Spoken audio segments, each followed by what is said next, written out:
teleológico vem de um fim. É como se os fins que a gente vê hoje demonstram que existe alguma coisa que criou. Então, o argumento teleológico é o argumento do design, fala um pouco da evolução dos seres vivos, fala do surgimento da vida, das estrelas e da ordem. Porque o universo ele é todo organizado assim? Ele parece que foi organizado logicamente. E as estrelas e tudo está em ordem. E o ajuste fino mostra a existência de um planejador e criador inteligente. Essa é a base do argumento teleológico. A complexidade da natureza e o ajuste fino, que seria essa organização toda que o universo tem, mostra que existe um criador inteligente, porque para existir as coisas como elas são, só pode existir um criador que conseguiu organizar isso da maneira como é, para que tudo isso harmonicamente conseguisse funcionar direito. Produtos fabricados e construídos com determinada complexidade têm uma organização e um fim evidente. Deixa eu olhar, por exemplo, para um relógio todo organizado.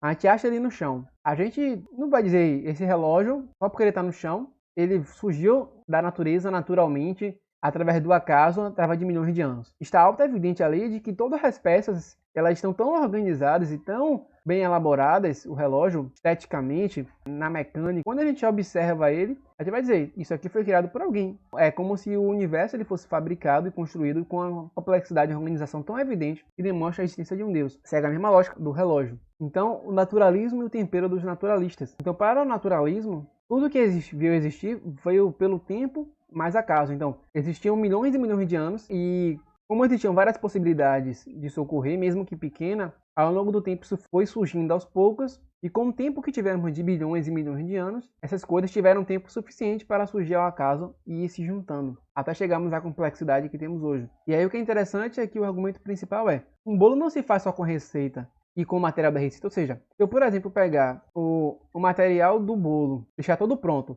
deixar a receita do lado, o bolo não vai se fazer sozinho, mesmo que eu misture tudo, sem ordem nenhuma, o que vai acontecer é que esse bolo vai ficar todo bagunçado. Não é porque eu tenho a estrutura, todos os elementos, toda a receita, que seria os átomos, a natureza como um todo, e o material organizado dessa receita, que esse bolo surge sozinha. Ela está organizada como ela está, não veio do acaso, não veio desse tempero, desse bolo, só com receita e material de receita. Precisou mais de algo para isso. E isso foi, claro, um Deus criador que o design, que é essa organização temporal e a organização a nível de estrutura, demonstra a existência desse Deus. Um material a menos ou ordem a menos na função faria tudo ir abaixo. Ou seja, imagine que, por exemplo, você tem esse bolo e você esquece apenas um pouquinho de material a menos e tenta fazer o bolo, você mesmo criando. Você veria que com um material a menos, a receita toda vai embora. E o universo está tão bem organizado que qualquer alteração nele, em algumas bases principais, faria com que o universo se desorganizasse de uma forma que a vida não seria possível existir.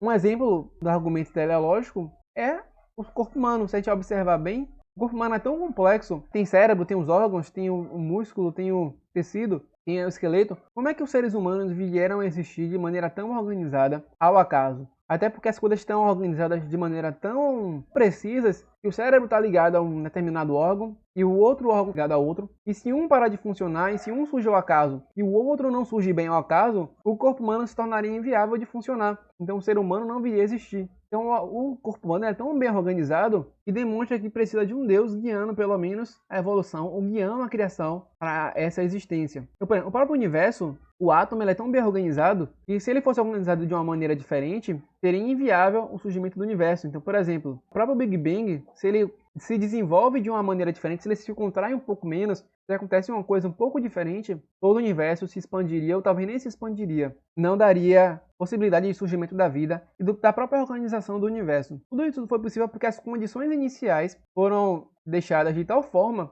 que foi possível o universo se organizar. O próprio Dawkins, que é um grande ateu atualmente, defensor do ateísmo, do naturalismo como um todo, diz que as probabilidades ínfimas de algo existir é praticamente um milagre. Então, coisas que têm uma probabilidade muito pequena de existir são considerados milagres. Então, se a gente pensar bem, o fato do universo existir é praticamente um milagre, porque a probabilidade é tão ínfima de surgir ao acaso, e de todo esse processo que ocorreu depois aconteceu ao acaso, que a gente poderia dizer que foram pequenos milagres que aconteceram, e um milagre muito grande que aconteceu para o surgimento da vida na Terra. Alguns pesquisadores colocam a probabilidade, se não me engano, do Big Bang e da forma como o universo é, de 10 elevado a 33. 10 elevado a 33 é como, por exemplo, 1 milhão tem 6 zeros. Então, 10, se eu não me engano, é elevado a 5. Se a gente for para a casa do bilhão são 9 zeros. Então, cada número no elevado que eu estou colocando aqui está aumentando um zero. Então, imagine 33 zeros depois de um e desse primeiro zero. Significa que é uma probabilidade muito pequena, quase não dá para colocar numa página. E isso aconteceu, então, como é que isso vai acontecer? Essa é a questão. A probabilidade é muito pequena disso vir existir do nada.